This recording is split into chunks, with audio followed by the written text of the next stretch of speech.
Howdy guys, how's it going? Welcome back, 3G's Garage. My name's Greg, Keegan over there behind the camera. Um, got a doozy for you today. Kind of schedule of events here for us. We've been kind of playing it by ear as far as what we were going to do as far as races for the rest of the season. Pretty much everything had been canceled that we had planned due to the crappy winter.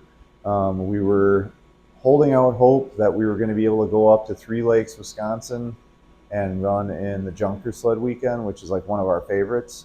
But unfortunately, that one got canceled as well.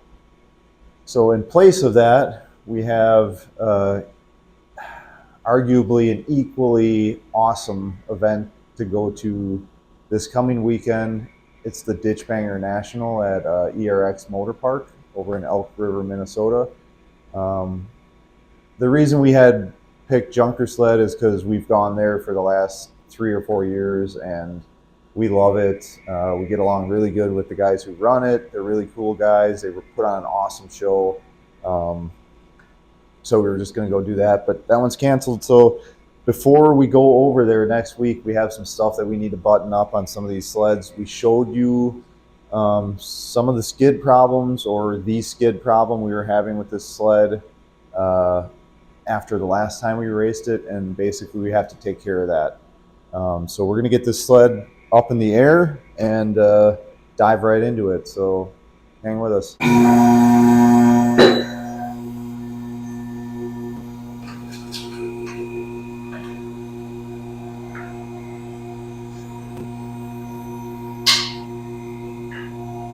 All right, so we just put the sled all the way up in the air so we could take a look at it and kind of show you guys what we have going on here. So again, we've been over this before, but this is a 1980 Yamaha SS440, and the suspension skid on it is from a mid 80s, probably an 86, 7 SR5. It's an entirely different animal under here than what normally would come. It's got the SS440 just had a single coilover monoshock under here. This has got two, one in the front, one in the back. But anyways, so I don't know if it's because of our mounting geometry that we used or something is going on here, but the track is super tight to the shock. There's not a lot of room there, and what we think is happening, you can see there's kind of an extreme amount of wear on the track right in line with this shock. And I'm thinking that's because it's hitting at some point. And you can kind of hear it, at least what I think it is, when you're riding and the suspension comes all the way closed. But yeah, I mean, it's pretty obvious that that is what's happening. And regardless of the cause, you know, it's hard to diagnose with it in the sled, so I'm hoping that once we drop this skid out of here, we can really get a look at it and see if there's anything sharp anywhere else besides that. Also, we have that to deal with. Yeah, and we've also got a wheel that's kind of launched some of its rubber off of it, so we're going to take care of all that stuff. So we'll drop this thing back down and we'll pop the skid out of it and give her a proper diagnosis.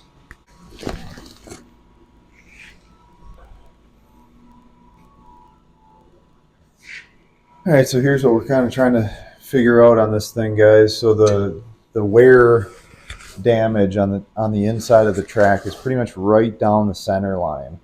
You know, and the track is running really close to this. We know that. I don't see any other possibilities that might be making that contact on the center line of the track here. So kind of as we thought, we're still sticking with the fact that we think that we're getting contact on here. We've also got some really weird damage on the bracket here that the shock attaches to. And it is pretty clean swept over the top of this. Like everything else is kind of dirty and this is clean. I don't know. It just seems like the track is either contacting right on, this is kind of a sharp edge. But it's really odd because I'll try to get you a better shot of the damage here. You can see that line runs pretty much almost perfectly down the center in like one kind of like pinpoint area, and nothing on here really. I don't know, unless it is digging That's on one kind of of what I'm these. thinking. Yeah, because I talked about, the fact that we have this skid that doesn't belong in that sled, and possibly like our mounting geometry or something. But thinking about it, this is our most likely our culprit, and these wheels are fixed on the skid no matter if it's in an SR5 or an SS or whatever sled you put it in. The tolerance between the top of this and the top of these wheels is going to be the same no matter where you mount this thing. So yeah, so that's kind of what we're going with. We're going to look at some way to kind of put something protective over the top of this. There's not a lot of room there. We don't want an extra drag if we can help it, so we're going to try to figure that out. And then we're going to take the shock off, and we're going to try to get this thing fixed up because we're missing some spacers here. And the wheel. And we're going to get a different wheel from the parts area for that one. But yeah, we'll get going on that. Okay, so after further inspection, I think this line is a little left side biased. So we're thinking that our culprit is, in fact, that guy right there. Because these sit just about flush with the shock, the top of the shock. So I think that's our issue there. So we might just cut these back just a little bit so that I can run on this smooth shock top. Yeah. We grabbed one of 12 SRV skids out of the basement. So yeah, we got a few spare parts down there yet. So thankfully we were able to pull this guy up. It's been picked over on the front end, but we were missing these. So yeah, I'm not sure how that got assembled without these plastic spacers, but we got to put those in there. And we need the wheel off of that one too. Yeah, and we got to pull the wheel off the axle back here. So we're needing one of those. So we're going to keep yeah, that's just about plugging it. away here. Take a little material off of here, and hopefully that solves our problem. I think it should. So. Surprisingly, like, I don't know, this probably got raced once or twice with not having the correct like bushing lineup on the bottom of the shock, and like nothing broke, which is super surprising because like this shock had like, an inch of free play in it. So instead of, compressing the shock right away, it would basically just like slam into the mount every time, and it didn't break anything, which is like super surprising. So yeah, and if you notice something else too, when we put this together, I dug through a lot of these skids to find some decent parts for this one when we built this, I think 2 or 3 years ago. And initially we had just the stock SR5 spring in it, which it's tighter coils like this, and I just think the spring rate is a lot less. These old sleds with this setup have a tendency to really sag in the back end. So one of the skids that we took apart had a heavier spring in it.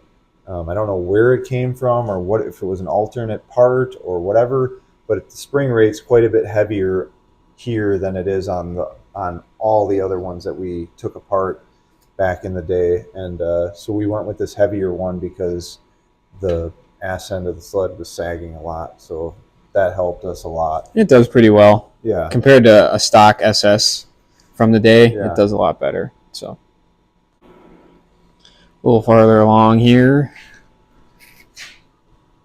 little wheel replacement. Yeah. We put this one on. This guy, somebody got hungry and just took a monster bite out of that.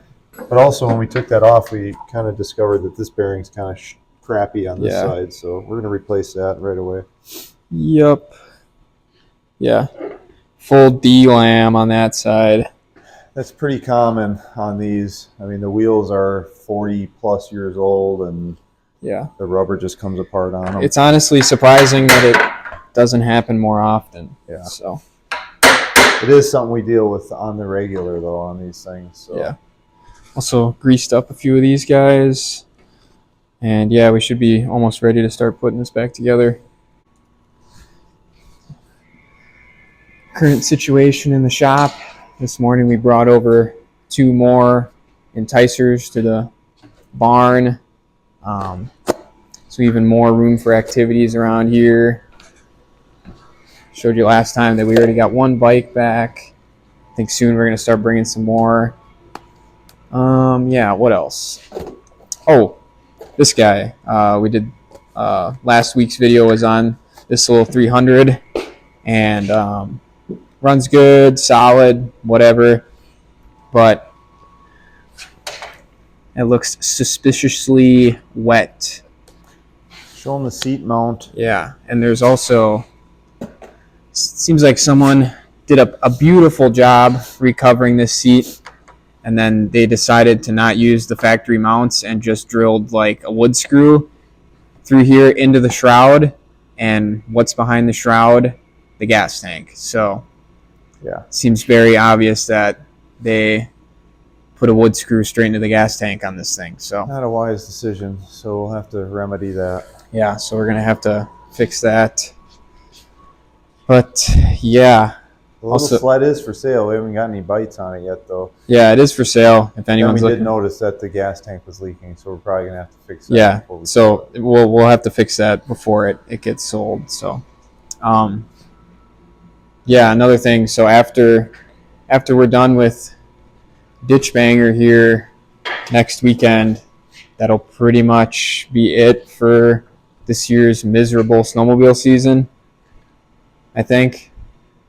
I don't know. We might do some like spring and summer snowmobile content. Yeah. If some like super cool deal or sled comes up, or maybe the old man wants to work on that thing. Yeah, it's a possibility we might have a little bit more sled content here moving forward, maybe a little bit, but immediately following DitchBanger, we're going to go into full-on Moab trip prep. So yeah, there's we got to get bikes ready. That's why the black KTM is in the shop, because that one's coming with us to Moab and it doesn't even have an engine in it. So that bike, I've got a 2000 CR250 that I need to add a bunch of aftermarket stuff to. Yeah. So this bike, 2 Dad's bikes need tons of attention, and we leave for Moab in like what 4 weeks. 4 weeks. Yeah. So it's gonna be sick. Everything's gonna come together beautifully, like it always does. Yeah. If I don't get this ready, I'll just go pick up a brand new KTM from the dealer and ride that. That's definitely our style. Yep. Yeah. So back to work. Enough goofing off. All right. So we got our wheel on here. Got the strap put back on, and we're ready to start making our fix for the whole hitting the track thing. You can probably see that these are mangled from something. Yeah, there's some definite sharp edges there, and like this is just smushed over on both things here. There's a huge lip there. Yeah. So I'm gonna take the old death wheel and just kind of ease some of that out of it. Maybe take a little bit off the top, just so that, like we said before, like that our shock, the top of our shock surface here is what is the very top height, so that we don't bottom.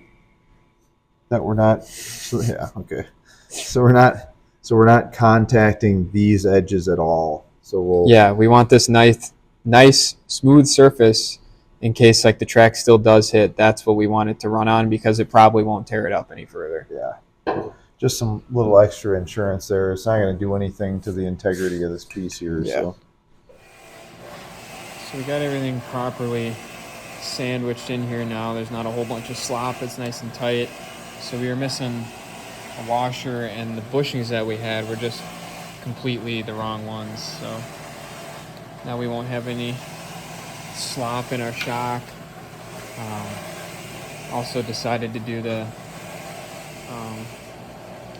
track adjusters. The ones that was on mine was bent, and the threads are all messed up on the end of this one, so we just went ahead and started to take care of that right away too. Any younger any younger fellows out there that are watching have the luxury of working with your old man on stuff. I remember back when I was a younger guy and I was working on stuff with my dad, and it was stuff like that, stuff like this that would irritate me. But now I'm that guy. So, you know, I don't know what Keegan just said. I was cleaning these up on the wire wheel, but you know, we were gonna get to the point where we could put this back in, and we noticed how bad a shape these adjusters were, and the skid that we had sitting right here had some straight ones with good threads. So, you know, the old man made him take this apart so that we could fix these. So. Yep. So yeah, we're gonna put all that stuff back together, and then it should be, I guess, ready to go. And I'm sure it'll probably still hit up here anyways. So, yep. Get back to work.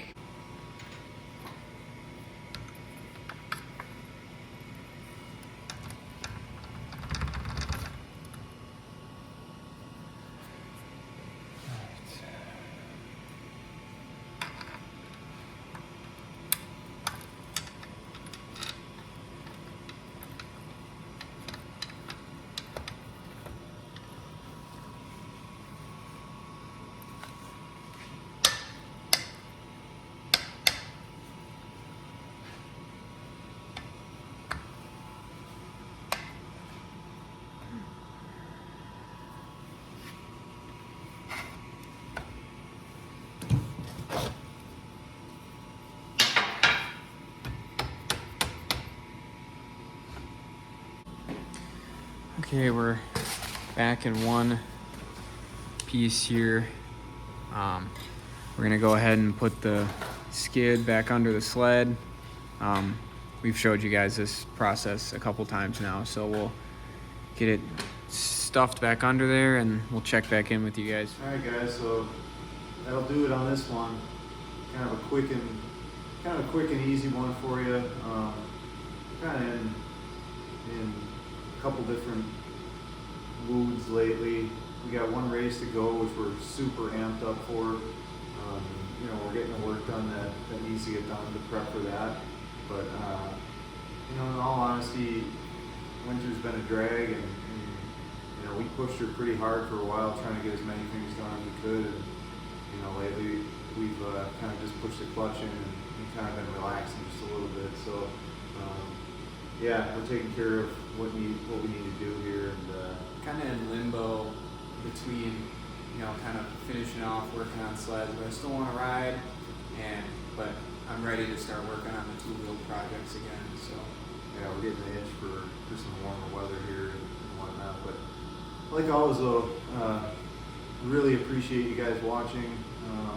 Hope you enjoy what you're seeing. If you do, hit that like, subscribe button. We really appreciate that. And yeah, I don't know. I think for tonight, all the work is done. So this time the kid got us a beverage. What did you get us? Old Reliable, my favorite. Tweez, Twisted Teas. Tweez. Good stuff. I mean, I've never had one of these, so Cheers. go young man's drink.